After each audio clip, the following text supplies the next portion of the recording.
So you take Korea as being the really most highly educated country in the world. I have the idea that the worst schools, like the lowest level schools, are probably like our upper level schools here. There were 15-year-olds asking me questions to which I didn't have an answer. 안녕하세요, 원다입니다. 전 세계 국력을 평가한 결과 대한민국이 6위로 나타났다는 조사 결과가 나왔습니다. 지난해 같은 평가에서보다 2계단 오른 순위로 프랑스와 일본을 앞질렀는데요. 미국 뉴스 매거진 US 뉴스는 최근 글로벌 마케팅 커뮤니케이션 기업과 펜실베니아대 와튼스쿨이 조사에 발표한 2022 최고의 국가에서 한국이 전 세계 국력 랭킹 부문 6위를 기록했다고 보도했습니다.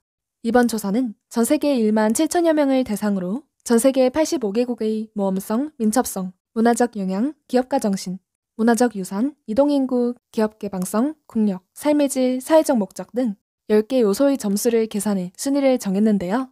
한국은 국력 부문에서 종합점수 64.7점으로 6위를 기록했습니다. 지난해 6위였던 일본은 2단계 내려가 8위를 기록했고 프랑스는 지난해와 같은 7위를 기록했죠. 이에 미국 뉴스 매거진 US 뉴스는 한국의 성장을 인상 깊게 평가했습니다. 지난 10월 5일 미국 펜실베니아 주립대의 샘 리차드 사회학과 교수도 한국의 경제적 성장과 현재 세계에서 한국의 문화적 위치를 언급하며 한국에 대한 강의를 진행했었는데요. 한국의 급격한 경제 성장과 한류라는 세계적 문화 현상을 일으킬 수 있게 된 요인 중 하나로 한국의 교육열과 한국인들의 근면성실함을 언급했습니다. 물론 지나친 교육열과 너무 열심히 일하는 한국 문화 때문에 나타나는 부작용도 놓치지 않았습니다. 또한 여느 때와 마찬가지로 일방적인 전달 강의가 아닌 한국 학생들을 앞으로 불러내어 한국에 대한 여러 가지 흥미로운 이야기를 들어보고 한국의 술 예절 등도 배워보면서 강의를 진행했는데요. 함께 보시죠. We're going to talk about Korea today. Just talk about a few different things that I think will be interesting. At the end of class, we're going to do a role play of sorts. I was first interested or introduced to Korea back in the mid-'80s through some of the early to mid-'80s when I had some graduate student friends from Seoul. And I started to really kind of dig into Korean geopolitics and economics and familiarize myself with the culture and a lot of things. And so I became just fascinated by Korea, and I have watched it, over the course of the past 40 years, just expand. And by the way, can I see a raise of hands? Like, how many of you are aware of Korea's cultural positioning in the world? Like the Korean wave, like food and music and K-dramas and K-film and so on and so forth, K-fashion and K-beauty and everything K-gaming and K-animation. Like, how many of you are really aware of Korea's position in the world? I'm just raise your hands high. I just want to really see you. And how many of you have heard of BTS? Huh. And how many of you have heard of Blackpink? Huh. Okay. Yeah. Huh. All right. Yeah, that's interesting. All right, so listen. Korea is one of the most educated countries in the world.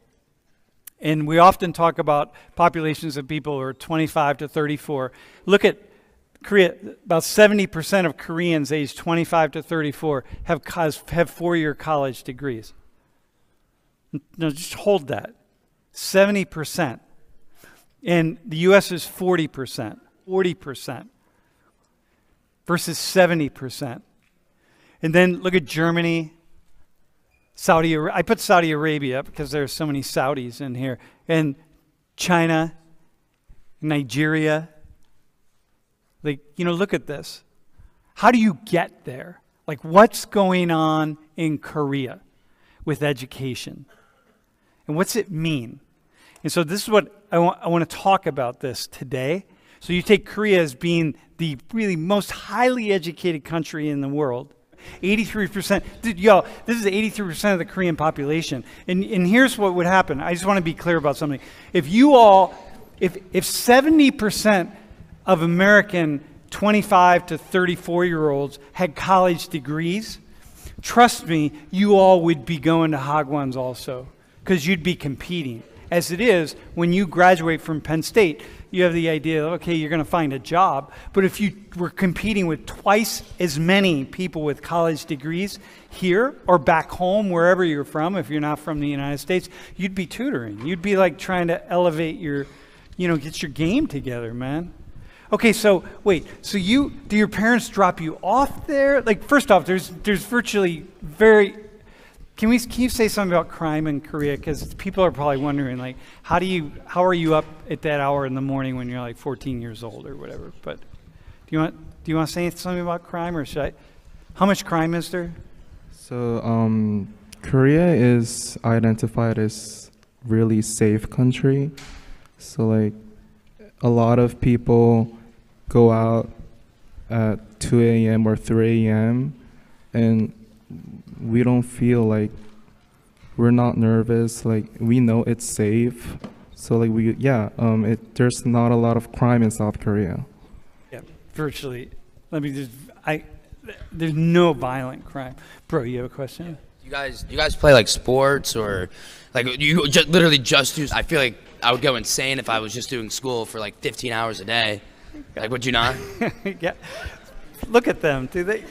Do they? No, I don't know, because you don't need I feel like you don't need 15 hours of school a day to like go out in the real world and make money. Like, I don't know. I know. Yeah, I got you. Yeah. First off, school's intense in and of itself, right? Because like, I want to be clear. My school was not very intense. I went to a working class school. I wasn't really serious, so like it was a very different world, and so school itself is really intense.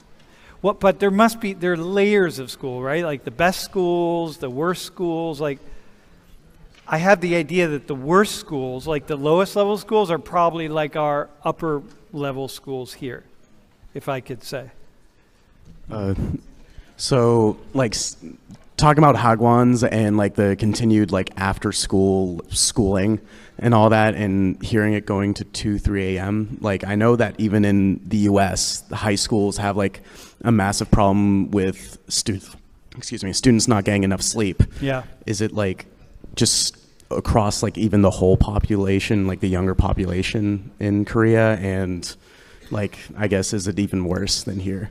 There's actually I can answer that if I could. Even at the work level, there's actually a condition that Korea is really working with, that of people who are just perpetually sleep deprived.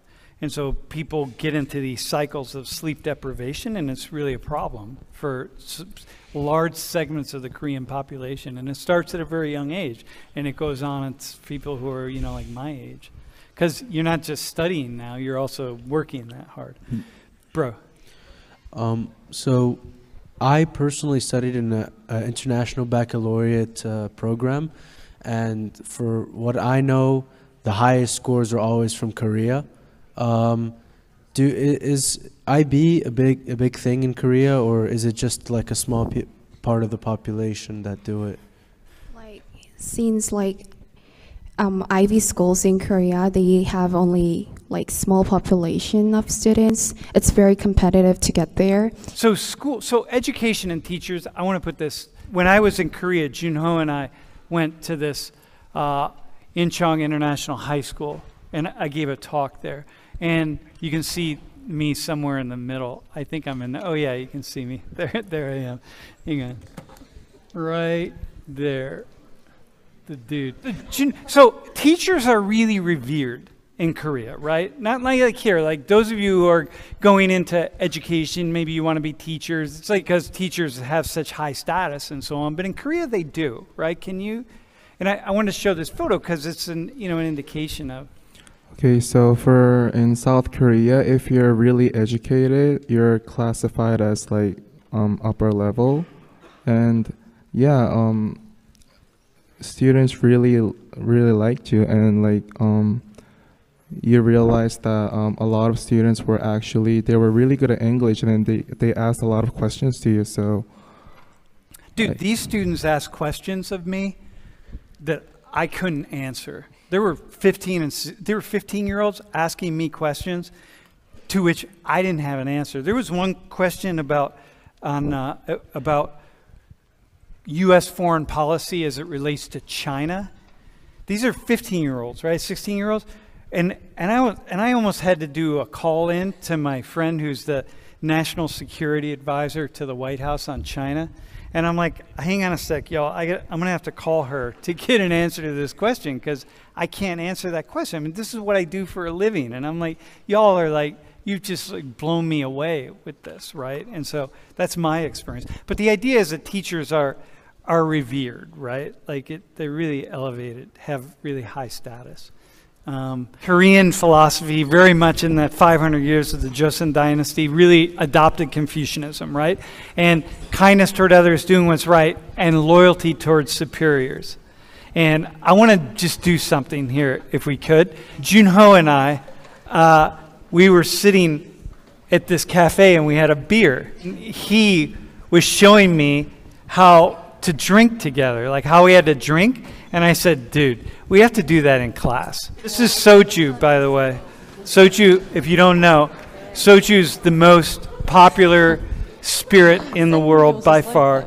Of the top 3 spirits in the world, two of them are brands of soju. Okay, so here.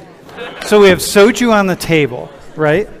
And tell us what has to happen. What's going on here?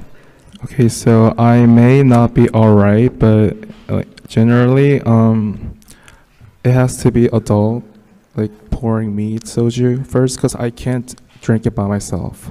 So you can't drink it by yourself? So the oldest person? Yeah. All right.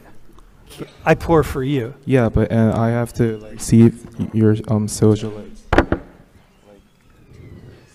You receive it like that? Yeah, you have to give it to me. You have to use your both hands to receive. To receive? Uh-huh. Okay. And then when younger ones pour drink to elders, they have to use both hands too. 2 other people here. So but you pour me first because I'm the elder, yes. Right? Okay.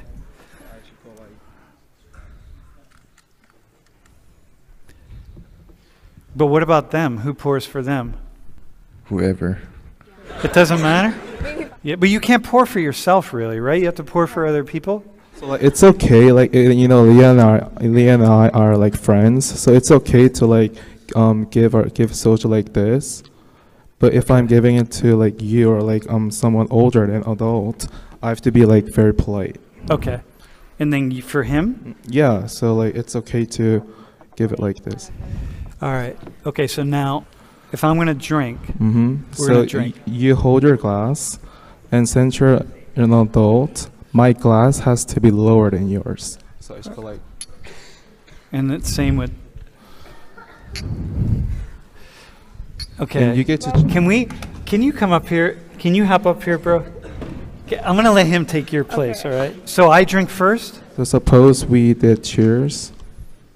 You can drink it whatever you want, but Yeah. I have to turn my back and drink it like this. Do you have to do that also? Well, if you're drinking with Sam. You're younger than me, bro, so you have to turn away. All 3 of you turn away from me. Mm-hmm. All right, here we go. All right. All right. It's just water, dude. That was water. Yeah, all right. Okay, so now.